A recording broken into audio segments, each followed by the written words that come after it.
சற்று முன்பதாக வாசிக்கப்பட்ட பகுதியை எடுத்துக் கொள்ளுங்கள். ஆதியாகமம் 6ஆம் அதிகாரம் வசனங்கள் 13 தொடங்கி 22 முடிய சற்று முன்பாக வாசிக்க நாம் கேட்டோம். அந்த பகுதியிலிருந்து தான் இன்றைக்கு நாம் செய்தியை பார்க்க போகிறோம்.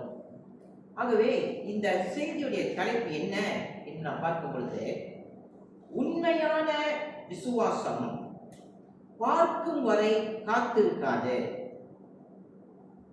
True faith does not wait until it sees. நாம் ஒரு முடிவு எடுக்கிறோம் என்றால் அதன் முடிவு என்ன என்பதை முன்னதாகவே அறிய விரும்புவோம். இந்த உலகத்திலே 2 விதமான கண்ணோட்டம் இருக்கிறது. ஒரு கண்ணோட்டம் மனிதனின் கண்ணோட்டம், அடுத்தது தேவனின் கண்ணோட்டம். மனிதனின் கண்ணோட்டம் என்னவென்றால், முதலில் பார்க்க வேண்டும், பின்னால் விசுவாசிப்பேன். இதுதான் மனிதனின் கண்ணோட்டம். ஆனா தேவனின் கண்ணோட்டம் எப்படி இருக்கிறது என்றால், முதலில் விசுவாசியுங்கள், பிறகு நீங்கள் காண்பீர்கள் என்றுதான் தேவனின் கண்ணோட்டம் இருக்கிறது. இந்த உலகத்தில் 2 விதமான கண்ணோட்டம். ஒன்று மனிதனின் கண்ணோட்டம், முதலாவதாக பார்க்க வேண்டும். ஆனால் தேவனின் கண்ணோட்டம், முதலாவதாக விசுவாசிக்க வேண்டும். இந்த 2 கண்ணோட்டமும் இருக்கிறது. இதைத்தான் இன்றைக்கு நாம் நோவாவின் வாழ்க்கையிலிருந்து நாம் பார்க்க போகிறோம். நோவாவின் வாழ்க்கை ஆதியாகமம் 6ஆம் அதிகாரம் வசனம் 17ஆம் வசனத்தை பாருங்கள். Genesis chapter 6 verse 17.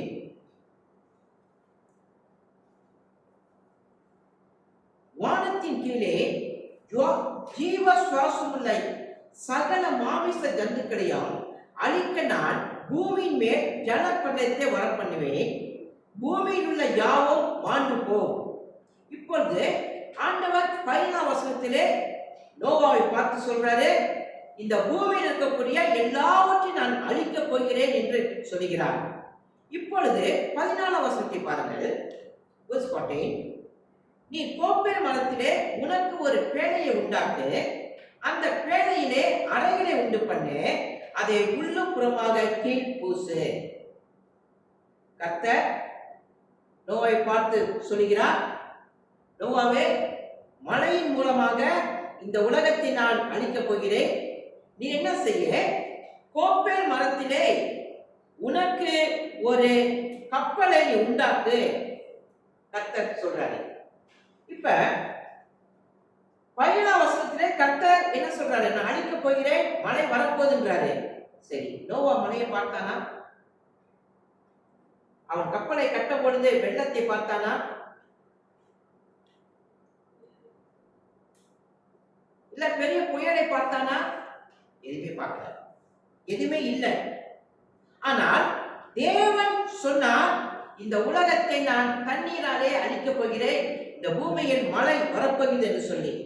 அப்ப நோவா தேவன் சொன்னார் என்பதை நிச்சயமாக நிறைவேறும் என்று அவன் நம்பினான். அப்ப நோவா விசுவாசித்தான். நோவா தேவனிடம் எனக்கு கேட்டானா, எனக்கு கொஞ்சம் மழையை கொஞ்சம் காண்பியும், அல்லது எனக்கு கொஞ்சம் புயலையும் காற்றையும் கொஞ்சம் கொஞ்சம் காண்பியும் என்று கேட்டானா, அல்லது ஏன் இப்படி எல்லாம் ஆண்டவரே நீ செய்ய வேண்டும் என்று கேள்வி கேட்டானா? இல்லை. தேவனின் வார்த்தையை விசுவாசித்தான், எந்த கேள்வியும் கேட்காமல் அதற்கு கீழ்ப்படிந்தான். இதுதான் உண்மையான வேதத்தின் விசுவாசம். நம்முடைய விசுவாச சூழ்நிலையில் கட்டப்பட்டு இருப்பது அல்ல. விளங்கிக் கொள்ளுங்கள். நம்முடைய விசுவாசம் எப்பொழுதுமே பொய்யுரையாத தேவன் மேல் நம்முடைய விசுவாசம் கட்டப்பட்டு இருக்க வேண்டும். சூழ்நிலையின் மேல் கட்டப்படுவதல்ல, ஒரு ஏதோ ஒரு மனிதன் மேலே கட்டப்படுவதல்ல. நம்முடைய விசுவாசம் எப்பொழுதும் பொய்யுரையாத தேவன் மேல் கட்டப்பட்டு இருக்க வேண்டும். விசுவாசிகளை, இன்று உங்கள் இருதயத்தில் எழும் கேள்வி என்ன? என் எதிர்காலம் எப்படி இருக்கும் என்று எனக்கு தெரியவில்லை. அதுதான் ஒரு கேள்வியாக இருக்கிறது. அதுக்கு பதில் என்ன தெரியுங்களா? எதிர்காலத்தை தமது கரத்திலே வைத்திருக்கோம் தேவனை நான் விசுவாசிக்கிறேனா? அதுதான் பதில். எதிர்காலம் எப்படி இருக்கும் அது கேள்வி அல்ல. எதிர்காலத்தை தன் கையிலே வைத்திருக்கிற கர்த்தரை நான் விசுவாசிக்கிறேனா? அதுதான் பதில்.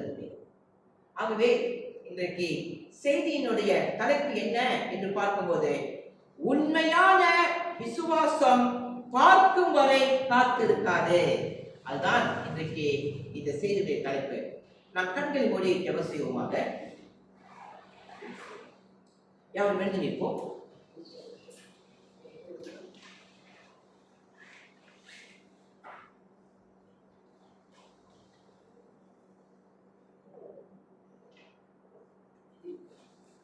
கர்த்தாவே, அருமையான இந்த காலை வேளையிலும் கூட இந்த செய்தியை நான் கேட்க வந்திருக்கிறோம் ஆண்டவரே. சாதாரண ஒரு பிரசங்கமும் மனித வார்த்தையும் ஏதோ மனித ஒரு சொற்பொழிவும் இல்லை ஆண்டவரே. இது எங்களுடைய ஆத்மாவுக்கு, எங்களுடைய வாழ்வுக்கும் சாவுக்கும் நடுவிலே இந்த செய்தி வந்திருக்கிறது ஆண்டவரே. அப்பா, ஏசாயா புஸ்தகத்தை நாங்கள் வாசிக்கும் பொழுது மனித வாழ்க்கை ஒரு புல்லை போல பூவை போல முடியும் என்று சொல்லப்படுகிறது. ஆனால் கர்த்தருடைய வார்த்தையோ என்றென்றைக்கும் நிலைத்திருக்கும் என்று சொல்லப்படுகிறது ஆண்டவரே. காரணம் என்ன என்று கேட்டால், கர்த்தர் என்றென்றைக்கும் உள்ளவர். இதுதான் காரணம் ஆண்டவரே. ஆகவே இந்த பிரசங்கத்தை நாங்கள் கவனமாக கேட்கவும், எங்கள் வாழ்க்கையிலே நாங்கள் சிந்திக்கவும், இந்த வார்த்தையின் மூலமாக நாங்கள் ஆறுதல் பட்டு ரட்சிக்கப்பட்டு ஆண்டவரே உடைய பாதைகளை தொடர்ந்து செல்லவும் உதவி செய்து ஆசீர்வதிக்க நாங்கள் கேட்கிறோம் ஆண்டவரே. எல்லாவற்றும் இந்த கருத்தில் ஒப்புக் கொடுக்கிறோம். நீர் ஆசீர்வதிக்க நாங்கள் ஜெபிக்கிறோம். இவையெல்லாம் இயேசு கிறிஸ்துவின் மூலம் கேட்கிறோம் எங்கள் ஜீவனுள்ள நல்ல பிதாவே, ஆமென். யாரும் உட்காருங்கள்.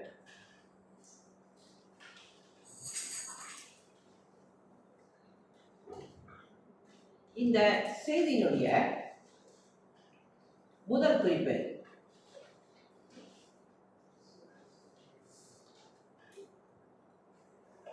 விசுவாசம் தேவனுடைய வார்த்தையை நம்புகிறது. Faith trusts God's word. முதல் குறிப்பாக இது உங்கள் மத்தியிலே நான் கொடுக்கிறேன். இந்த முதல் குறிப்போட சத்தியம் 13ஆம் வசனத்திலிருந்து 17ஆம் வசனம் வரைக்கும் இருக்கிறது. இந்த முதல் குறிப்பிலே உள்ள சத்தியங்கள். சரி, உண்மையான விசுவாசம் எங்கிருந்து ஆரம்பிக்கிறது?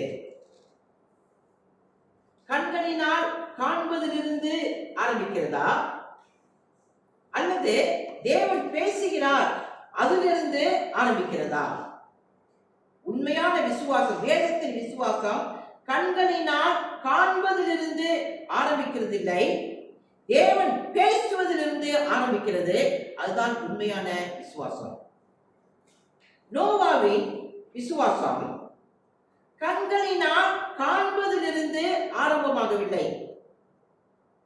காதுகளினால் கேட்பதிலிருந்து ஆரம்பமானது. கண்களினால் காண்பதிலிருந்து விசுவாசம் ஆரம்பமாகும் என்றால், கர்த்தர் நோவாவை பார்த்து சொன்னார், நீ ஒரு கப்பலை கட்டுன்னு சொன்னாரு, மழை வரப்போகுதுன்னு சொன்னாரு. சரி, சொன்ன அந்த தேவன் மழையை கொஞ்சம் காண்பிச்சாரா? அவன் கட்டும் பொழுது புயலை காண்பிச்சாரா? இல்லை. அப்படி என்றால் நோவா கண்களால் பார்க்கல, ஆனா காதுகளினால் கேட்டான். அப்ப விசுவாசம் என்பது கண்களால் பார்ப்பதல்ல, காதுகளினால் கேட்பது விசுவாசம். கேட்ட பிற்பாடு அந்த விசுவாசம் ஆரம்பமாகிறது. நோவாவின் விசுவாசம் கண்களில் காண்பதிலிருந்து அது ஆரம்பமாகவில்லை, காதுகளில் கேட்பதிலிருந்து அது ஆரம்பமானது. இதுதான் வேதத்தின் விசுவாசம். சரி, 13ஆம் வசனத்தை பாருங்கள்.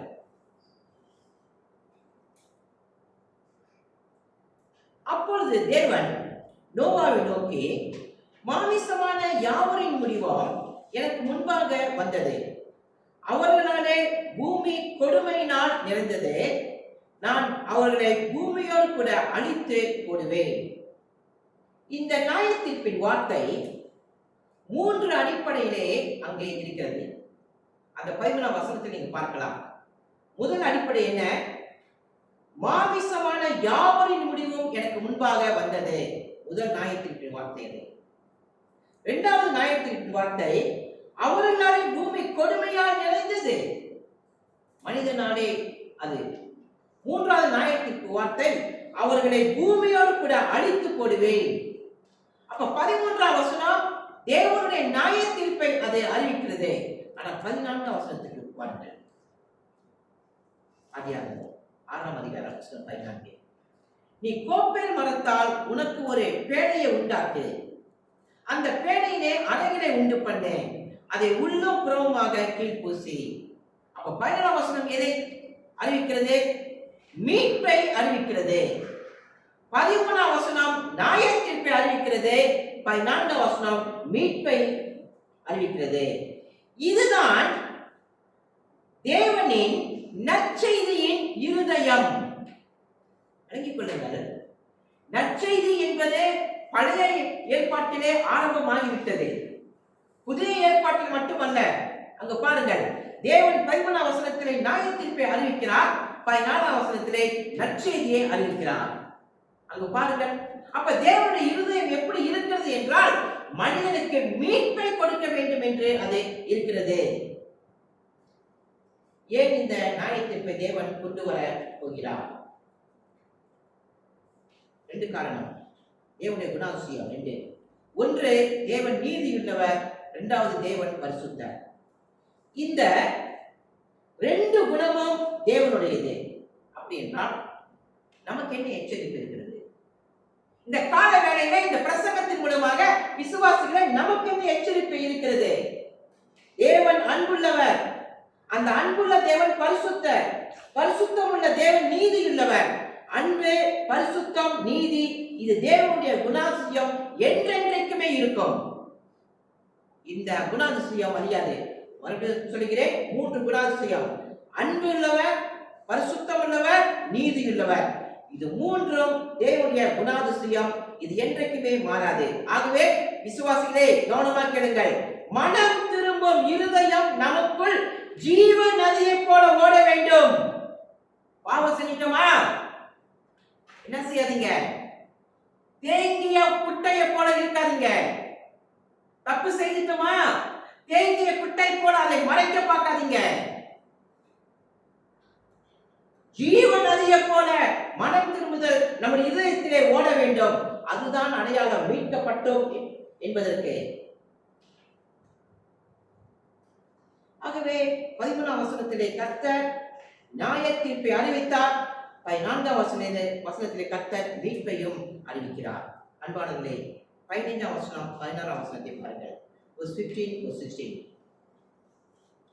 நீ அதை பண்ண வேண்டிய விதம் என்னவென்றால், பேழையின் நீளம் 300 நிலமும், அதன் அகலம் 50 முழமும், அதன் உயரம் 30 முழமாய் இருக்க வேண்டும்.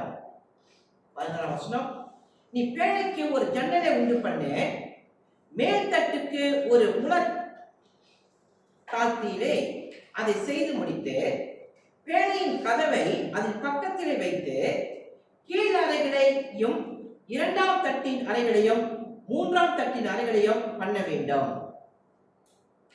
அந்த கப்பல் எப்படி அமைக்க வேண்டும்? ஆண்டவர் சொல்றாரு, நீளம் அதுக்கு தேவை, அகலம் அதுக்கு தேவை, உயரம் அதுக்கு தேவை, ஜன்னல் அதுக்கு தேவை. நீளம், அகலம், உயரம், ஜன்னல், இந்த 4ஐயும் வைத்துதான் நீர் அந்த கப்பலை கட்ட வேண்டும். தேவன் என்ன சொன்னாரோ அப்படியே நோவா விசுவாசித்தான். அது மட்டுமல்ல, அவன் நீதிக்கு அப்படி விசுவாசித்து அவன் செய்தபடினால் அவன் நீதிக்கு சுதந்திரவாளியானான். எப்படி அவன் நீதிக்கு சுதந்திரவாளியானான் என்று எபிரேயர் 11ஆம் அதிகாரம் 7ஆம் வசனத்தை பாருங்களேன். ரொம்ப அழகாக, பியூட்டிஃபுல். எத்தனையோ வருடத்துக்கு பிற்பாடு அந்த எபிரேயர் ஆசிரியர் நோவாவுடைய அந்த நீதியும் நோவாவுடைய செயலையும் அவர் மறக்காமல் எழுதுகிறார். எபிரேயர் 11ஆம் அதிகாரம் 7ஆம் வசனம். Hebrews chapter 11 verse 7.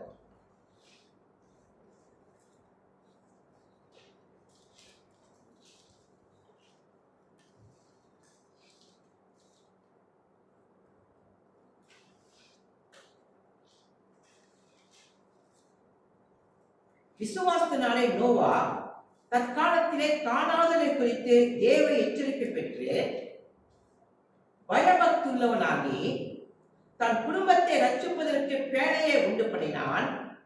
அதனாலே அவன் உலகம் ஆக்கணிக்குள்ளானது என்று தீர்த்து, இதுதான் முக்கியம், விசுவாசத்தினால் உண்டாகும் நீதிக்கு சுதந்திரவாளியானான். பாருங்க, நோவா நீதிமானாக மாறினானாம். எல்லாராலையும் திறமை உள்ளவன், ஞானம் உள்ளவன், நோவா அறிவாளி, அதனால் அல்ல, அதனால் அவன் நீதிமான் ஆனான் என்று அல்ல. நீதிமான் ஆனான் என்று எப்படி எபிரேயர் ஆசிரியர் சொல்லுகிறார் என்றால், அவன் விசுவாசித்தான். கர்த்தர் மலையை பூமிக்கு கொடுக்க போகிறார், விசுவாசித்தான். விசுவாசித்து கீழ்ப்படிந்தான்.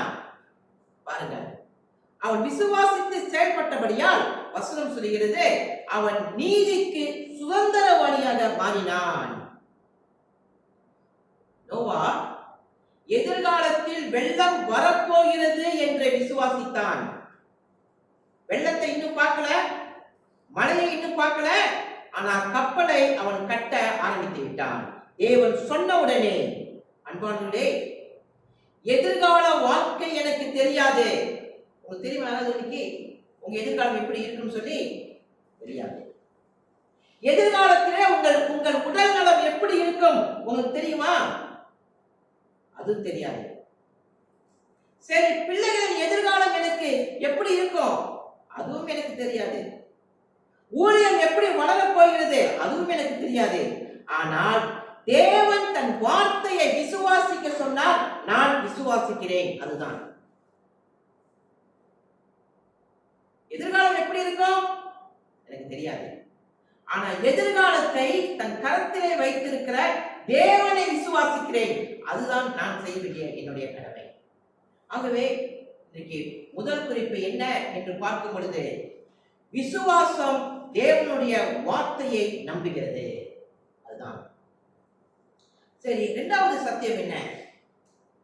விசுவாசம் தேவனுடைய கட்டளைக்கு கீழ்ப்படுகிறது. Faith trust God's faith obey God's command.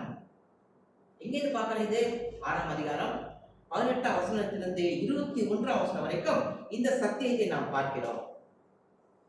அன்பானவர்களே, உண்மையான விசுவாசம் வார்த்தையை கேட்பது மட்டுமல்ல, அதற்கு கீழ்ப்படியும்.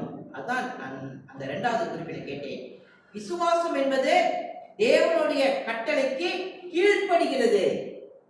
விசுவாசமும் கீழ்ப்படுதலும் ரெண்டுமே பிரிக்க முடியாது. இது ரெண்டுமே சுவிசேஷத்தினுடைய ஒரு அழகு. சுவிசேஷம் மிகவும் அழகானது. அவைதான் ஒரு மனிதனுடைய வாழ்க்கையிலே ரட்சிப்பு நடந்துவிட்டால் அந்த மனிதனுடைய வாழ்க்கையிலே சில அழகு தெரியும். என்ன அழகு தெரியும் தெரியுங்களா? அவர் எப்படி சட்டை போட்டிருக்காரு அந்த அழகு இல்லை, எப்படி அவர் குளித்திருக்காரு அந்த அழகு இல்லை. என்னது? விசுவாசமும் கீழ்ப்படிதலும் அவர் வாழ்க்கையிலே காணப்படும். அப்ப இந்த ரெண்டு தன்மையும் விசுவாச வாழ்க்கையிலே பிரிக்கவே முடியாது. பாருங்கள், இப்ப 18ஆம் வசனத்திலே கர்த்தர் என்ன சொல்கிறார் நோவாவுக்கு பாருங்கள். 6ஆம் அதிகாரம், ஆதியாகமம் 6ஆம் அதிகாரம் வசனம் 18. ஆனாலும் உன்னுடனே என் உடன்படிக்கையை ஏற்படுத்துவேன், நீயும் உன்னோடு கூட உன் குமாரரும் உன் மனைவியும் உன் குமாரின் மனைவியும் பேழைக்குள் பிரவேசிங்கள். இந்த 18ஆம் வசனத்தில் உடன்படிக்கை ஏற்படுத்துவேன் சொல்லுவாங்க. உடன்படிக்கை ஆங்கிலத்தில் அது எப்படி இருக்கு? உடன்படிக்கை கவனம்ல வேதத்திலே முதல் முறை இங்குதான் வருகிறது உடன்படிக்கை என்ற அந்த சொல்லு இந்த வேதத்திலே. இங்க பாருங்கள், உடன்படிக்கை என்றால் என்ன அர்த்தம்? தேவன் மனிதனோடு ஒரு ஒப்பந்தம் செய்கிறார். அதுதான் தேவன் மனிதனோடு ஒரு ஒப்பந்தம் செய்கிறார். சரி, ஒரு கேள்வி கேட்கிறேன், சிந்திச்சு பாருங்க இந்த கேள்விய. உடன்படிக்கையை தேவன் கப்பல் செய்வதற்கு முன்னாலே இந்த உடன்படிக்கை செய்தாரா? கப்பலை கட்டின பிற்பாடு உடன்படிக்கை செய்தாரா? When God made this covenant to Noah, கப்பலை கட்டுவதற்கு முன்னாலா, கப்பலை கட்டுவதற்கு பிற்பாடு, கட்டி முடித்த பிற்பாடு? நான் உன்னோடு உடன்படிக்கை செய்கிறேன். கட்டுவதற்கு முன்னதாகவே உடன்படிக்கை செய்தான்.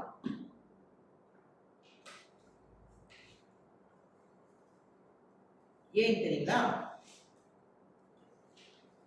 உடன்படிக்கைக்கு இங்க பாருங்க,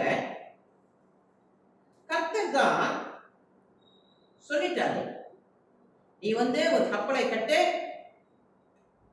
அந்த கப்பலை கட்டினா நீ காப்பாற்றப்படுவ, உலகத்துக்கு மழை வரப்போகுதுன்னு சொல்லிட்டாரு. ஆனால் அதுக்கு பிற்பாடு அவனோட உடன்படிக்கையும் செய்யறாரு. ஏன் தெரியுங்களா? உடன்படிக்கைக்கு முதலாவதாக நீ கீழ்ப்படி. உடன்படிக்கைக்கு முதலாவதாக நோவா என்ன செய்ய வேண்டும்? கீழ்ப்படிய வேண்டும்.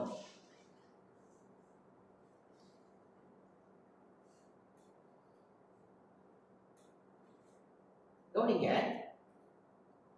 கர்த்தர் கப்பலை கட்ட சொன்னார். ஆனா எவ்வளவு நாள் கட்ட சொன்னார்? அது அது அது அங்க போட்டிருக்கா? போடல. அப்படின்னா எத்தனை நாளுக்கு பிற்பாடு மழை வரும்? அது அங்க போட்டிருக்கா? அதுவும் போடல. பாருங்க, எத்தனை நாள் நீ அந்த கப்பலை கட்டணும்? அதுவும் கர்த்தர் சொல்ல. எவ்வளவு நாள் பிற்பாடு மழை வரும்? அதுவும் கர்த்தர் சொல்ல. சரி, கட்டின பிற்பாடு, மழை வந்த பிற்பாடு அந்த அந்த கப்பல் எங்கே நிற்கும்? அதுவும் சொல்ல. சரி, அந்த கப்பலுக்கு யார் மாலுமி? மாலுமினா கேப்டன். யார் கேப்டன்? அந்த கப்பலை ஓட்டுவது யார் கேப்டன்? ஒரு கப்பலை ஓட்ட வேண்டும்னா அதுக்கு யார் தேவை? அதுக்கு கேப்டன் இருக்குல்ல, இல்லைன்னா கப்பலை எப்படி ஓட்டுவது? கவனிங்க, அந்த கப்பலை வழிநடத்துவதும் அந்த கப்பலுக்கு கேப்டனும் யார் என்று கேட்டால், அங்க உடன்படிக்கை செய்தார்ல, நான் உன்னோடு உடன்படிக்கை செய்கிறேன். அந்த உடன்படிக்கை செய்கிறவர் தான் அந்த கப்பலுக்கு தலைவனாக, கேப்டனாக அவர் மாறுகிறார். சரி, நான் கேட்கிறேன், அந்த கப்பலை கட்டும் போது அந்த தண்ணி எவ்வளவு ஆழம் வரும், அந்த தண்ணீர் எவ்வளவு உயரும், எத்தனை நாள் அந்த கப்பல் தண்ணியில மிதக்கும், இது எல்லாம் கர்த்தர் சொன்னார். ஒன்னொன்னா சொல்ல, எல்லாத்தையும் சொல்ல. என்ன தெரியுமா சொன்னாரு? போதுமான அளவுக்கு சொன்னார். அது போதும் அவனுக்கு, அவ்வளவுதான். தேவையான அளவுக்கு அவனுக்கு சொல்லிட்டாரு, அது போதுமான, அவ்வளவுதான். அதுக்கு மேல நீ விசுவாசித்து கீழ்ப்படிய வேண்டியது உன்னுடைய பொறுப்பு.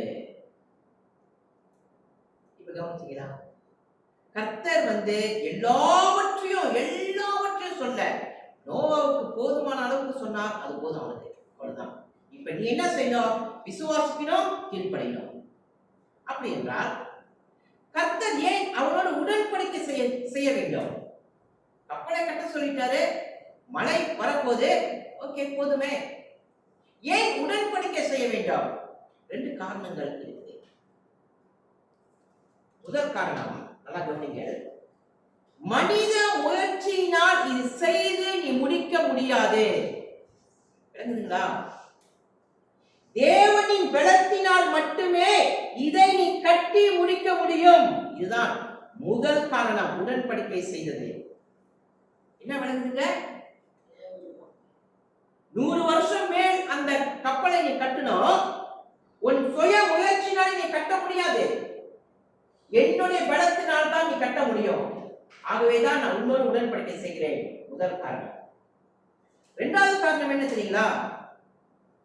நோவா தேவன் நோவாவை உறுதிப்படுத்துகிறார். என்ன உறுதிப்படுத்துகிறார் தெரியுங்களா? தைரியப்படுத்துகிறாரு, பலப்படுத்துகிறாரு. ஏன்?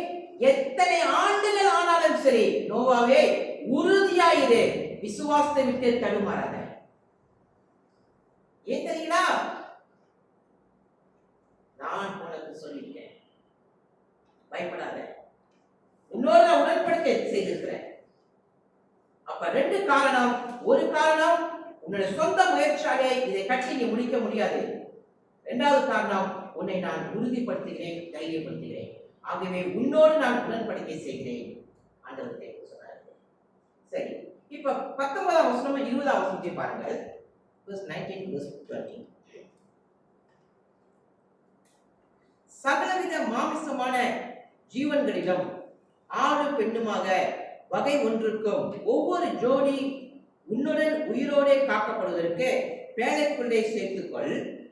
ஜாதி ஜாதியான பறவைகளிலும் ஜாதி ஜாதியான மிருகங்களிலும் பூமியில் உள்ள சகல ஜாதி ஜாதியான ஊரும் பிராணிகளும் வகை ஒன்றுக்கு ஒவ்வொரு ஜோடி உயிரோடே காக்கப்படுவதற்கு உன்னிடத்தில் வர கடவுது. தேவன் ரட்சிப்பின் திட்டத்தை அறிவிக்கிறார். இந்த பகுதியிலே கவனிங்க. தேவன் என்ன செய்கிறார்? ரட்சிப்பின் திட்டத்தை அறிவிக்கிறார்.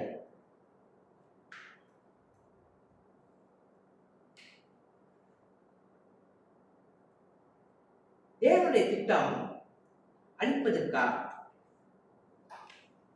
எல்லாத்தையும் ஜலத்தினாலே தண்ணீரால் அழிக்க போறேன் என்று சொல்றாரு.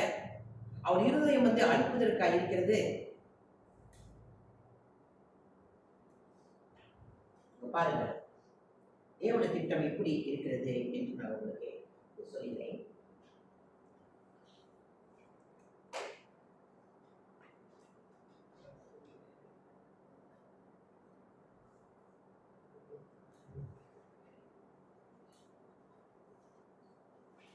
தேவனுடைய திட்டம் எப்படி இருக்குதுன்னு பாருங்க. 18ஆம் வசனம், 19ஆம் வசனம், 20ஆம் வசனம், 21ஆம் வசனம், அந்த 4 காரியங்களை நீங்க பாருங்க, எப்படி தேவ திட்டம் இருக்கிறது சொல்லி. 18ஆம் வசனத்தில் பாருங்க, உன் மனைவியும் குமாரின் மனைவியும் பேழைக்குள் பிரவேசிங்கள். பாருங்க, ரெட் கலர் நான் கொடுத்துருக்கேன், பிரவேசிங்கள் என்று இருக்கிறது. 19ஆம் வசனத்தில் மிருக ஜீவன்களையும் பேழைக்குள் சேர்த்துக்கள்.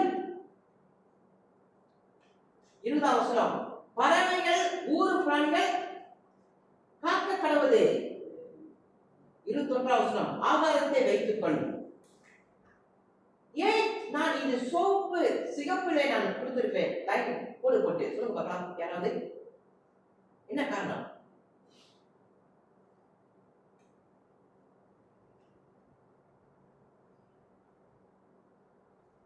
பிரவேசிகள், சேர்த்துக் கொள்ளுங்கள், காக்க கடவுது, வைத்துக்கொள். இது அழிக்கக்கூடிய ஒரு வார்த்தையா, மீட்கக்கூடிய ஒரு வார்த்தையா? ஆங்கிலத்திலே பாருங்க. You and your wife and your sons' wives enter the ark. Bring the animals into the ark. Birds and creeping things are to be preserved. ஏன் இந்த நாளை enter the ark, bring, preserve, store up? ஏன் நான் அதை சிவப்பிலை போட்டு வைத்திருக்கிறேன்?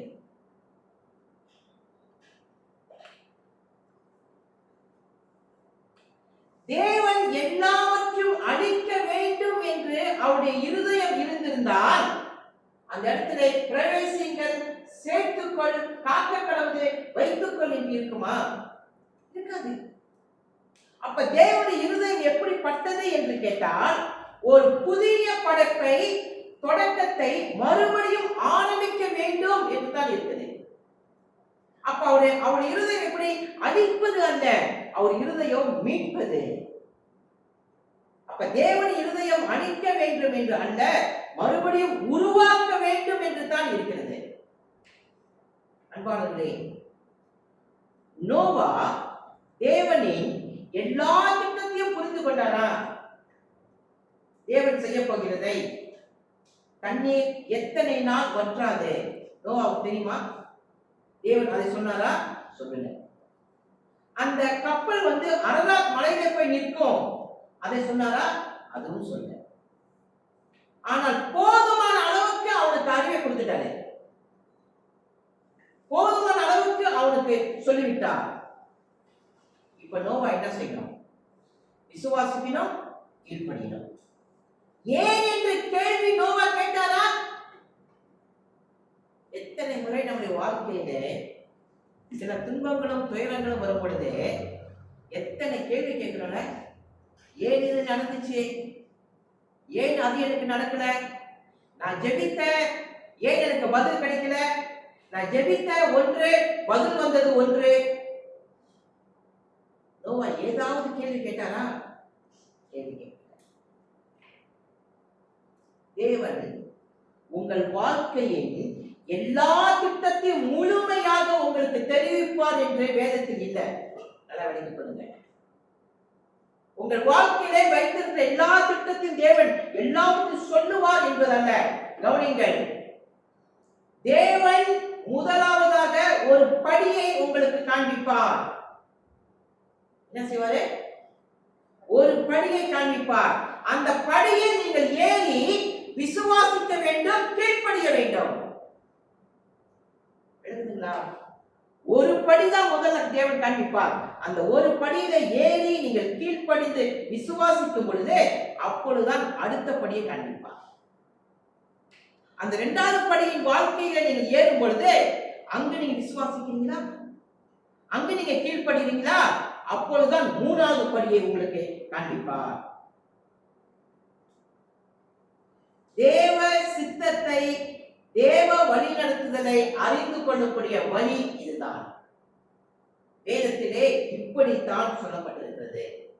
ஆகவே இரண்டாவது குறிப்பு என்ன என்று பார்க்கும் பொழுது விசுவாசம் தேவனுடைய கட்டளைக்கு கீழ்ப்படுகிறது. சரி, மூன்றாவது குறிப்பு என்ன? அங்க பாருங்கள், மூன்றாவது குறிப்பு விசுவாசம் இறுதி வரை நிலைத்திருக்கிறது. Faith endures to the end. ஆதியாகமம் 6ஆம் அதிகாரம் 22ஆம் வசனம். ஒரு விசுவாசின் வாழ்க்கை நன்றாக ஆரம்பிப்பது அதில் இல்லை. ஒரு விசுவாச வாழ்க்கை கடைசி வரைக்கும் நிலைத்திருப்பதில் தான் இருக்கிறது. கவனிச்சீங்களா? நன்றாக ஆரம்பிப்பதில் அல்ல விசுவாச வாழ்க்கை, கடைசி வரைக்கும் நிலைத்திருக்க வேண்டும். அதுதான் விசுவாச வாழ்க்கை அடங்கி இருக்கிறது. 22ஆம் அதிகாரத்தை 22ஆம் வசனத்தை பாருங்கள். verse 22. நோவா அப்படியே செய்தான், தேவன் தனக்கு கட்டளையிட்டபடியெல்லாம் அவன் செய்து முடித்தான். அந்த வசனத்திலே ரெண்டு வார்த்தை நோவா செய்தான் செய்தான் என்று வருகிறது. அந்த 22ஆம் வசனத்தில் பாருங்கள் எப்படி இருக்கிறது. அப்படியே செய்தான் என்று இருக்கிறது, கட்டளையின் படியெல்லாம் செய்தான் என்று இருக்கிறது. அப்ப அந்த 22ஆம் வசனத்தில் ரெண்டு வார்த்தை வருது.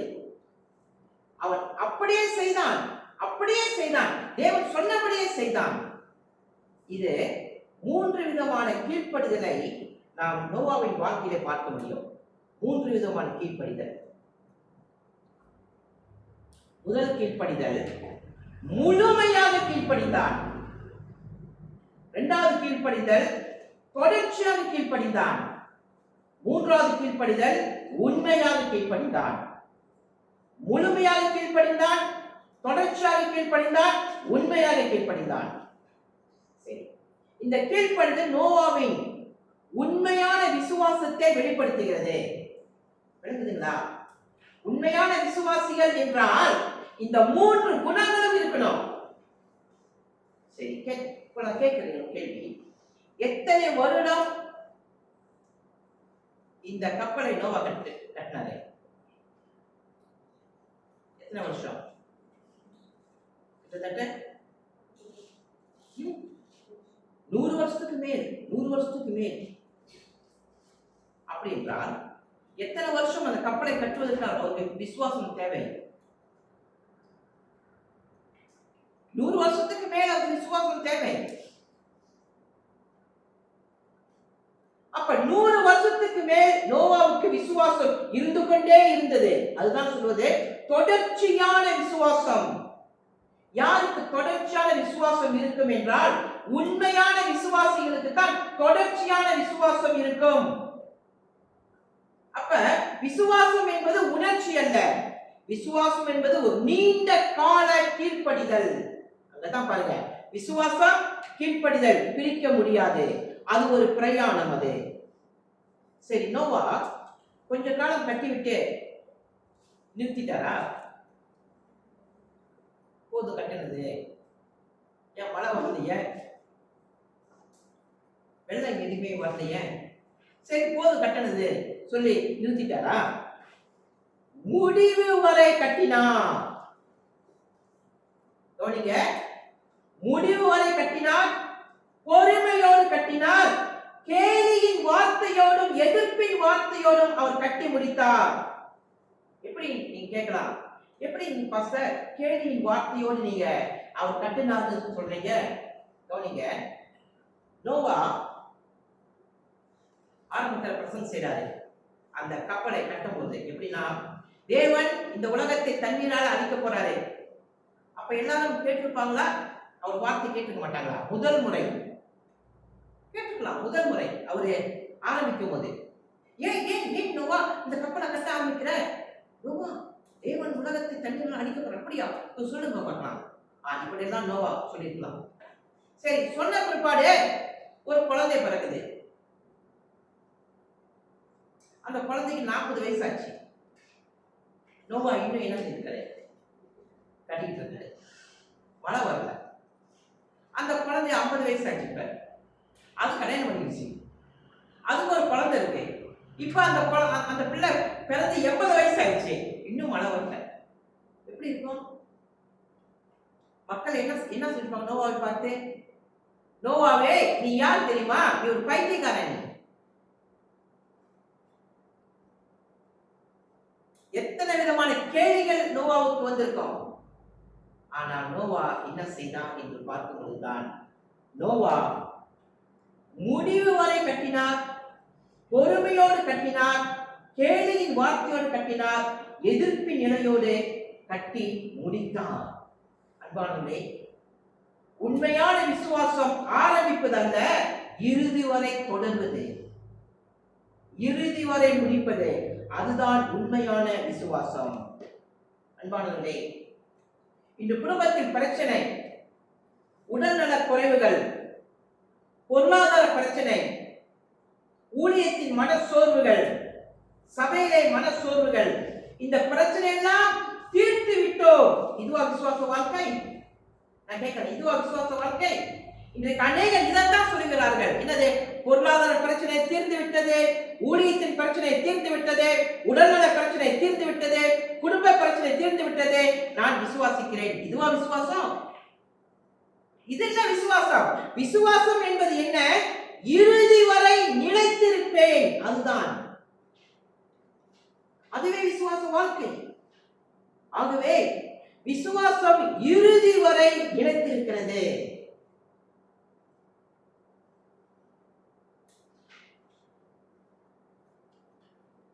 முதல் பிரசங்கத்தினுடைய முதல் தலைப்பை பாருங்கள்.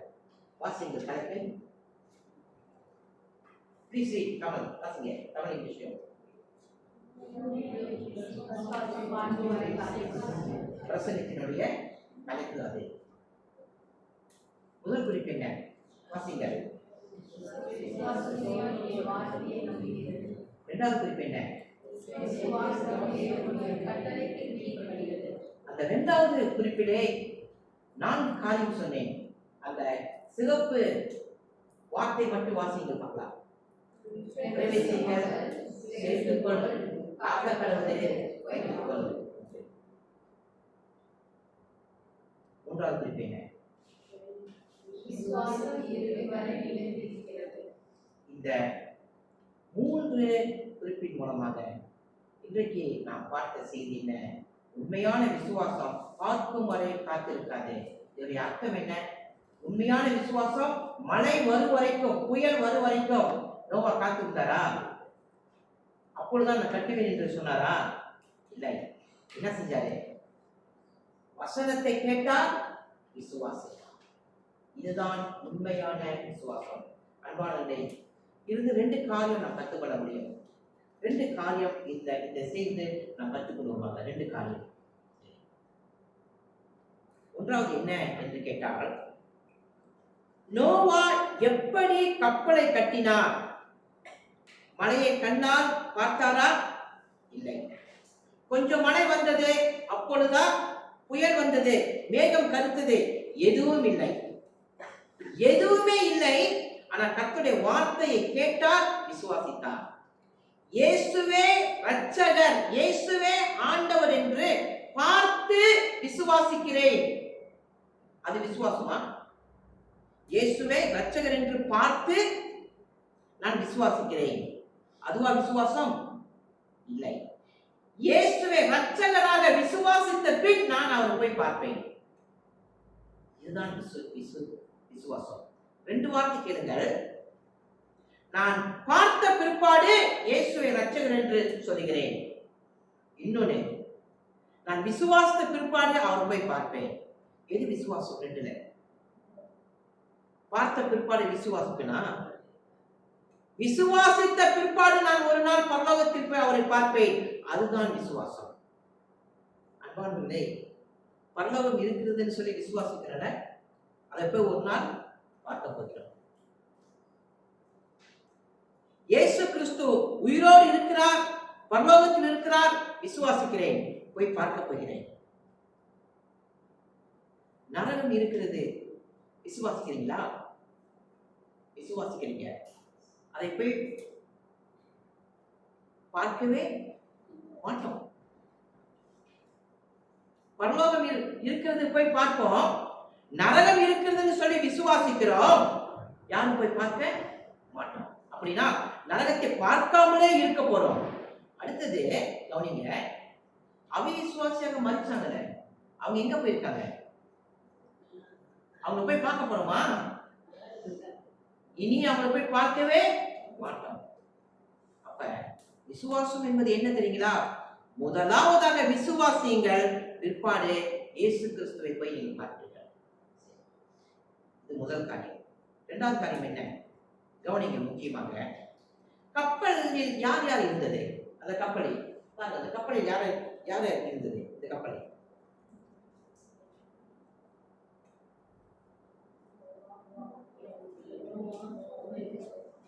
நோவா, அடுத்தது நோவாவுடைய மனைவி, அடுத்ததாக நோவாவின் பிள்ளைகள், அடுத்தது நோவாவுடைய மறு மகள்கள் எல்லாம் இருந்தாங்க.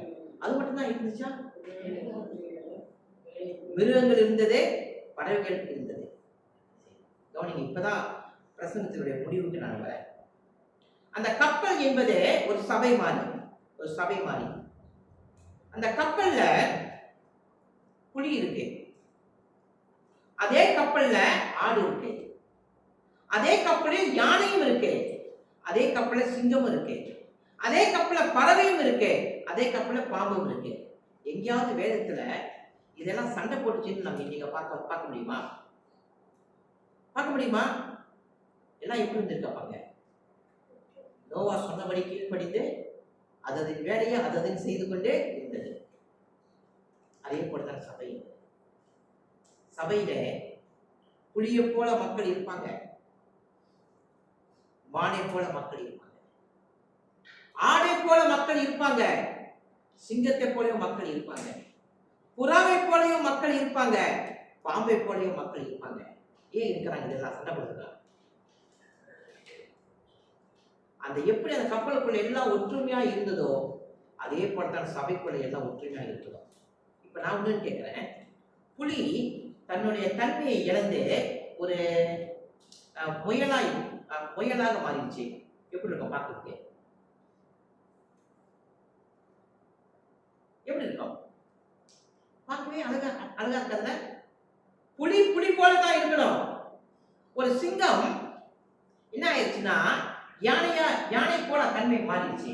எப்படி இருக்கும் பார்க்கறதுக்கு? சிங்கம் பார்க்க அழகா இருக்குது. சிங்கம் சிங்கத்தை போலதான் இருக்கணும், புலி புலியை போல இருக்கணும், யானையை போல இருக்கணும், மானை போல இருக்கணும், ஆடு போல இருக்கணும். அதே போலதான் சபை விசுவாசிகளே, சிங்கத்தை போல உங்களுடைய குணம் இருக்கா? அது அப்படியே இருக்கட்டும், மாத்தாதீங்க. யானையை போல பலம் உள்ளதா? அப்படியே இருக்கட்டும் உங்களுடைய பலம், மாத்தாதீங்க. அதே போல ஒரு ஆட்டுக்குட்டியை போல சுபாவமா? அப்படியே இருக்கட்டும், மாத்தாதீங்க. ஐயா, சிங்கம் எப்படி இருக்கோ, ஆடு எப்படி இருக்கோ, புலி எப்படி இருக்கோ அப்படியே இருங்க, எந்த தன்மையும் மாத்தாதீங்க. ஆனால் எல்லாவற்றையும் வைத்து அன்பாக இருங்க. எல்லா தன்மையும் இருக்கணும், ஆனா அன்பா இருக்கணும். எல்லா தன்மையும் இருக்கணும், அது கீழ்ப்படிந்து இருக்கணும். எல்லா தன்மையும் இருக்கணும், அது மன்னிக்கக்கூடிய தன்மையா இருக்கணும். அப்ப ஒரு கப்பல்ல, ஒரு சபையில புலியை போல மக்கள் இருப்பாங்க, ஆடை போல மக்கள் இருப்பாங்க, சிங்கத்தை போல மக்கள் இருப்பாங்க, பறவை போல இருப்பாங்க, பாம்பை போல இருப்பாங்க. எல்லாம் வைத்து சண்டை போடுவதில்லை, எல்லாம் வைத்து தேவனுடைய ராஜ்யத்தை கட்ட வேண்டும். ஆகவே உங்க தன்மையை இழக்காதீங்க, ஆனா அந்த தன்மை அன்புள்ளதா இருக்கணும், அந்த தன்மை மன்னிக்கிறதா இருக்கணும், அந்த தன்மை ஆண்டு ராஜ்யத்துக்கு பயன்படுறதா இருக்கணும். அதுதான் அழகு. அன்பானவர்களே, எழுதிப்போம். ஆகவே இன்றைக்கு செய்தியின் தலைப்பில் தான் உண்மையான விசுவாசம் பார்க்கும் வரை காத்திருக்காது. நாம் ஜெபம் பண்ணலாம்.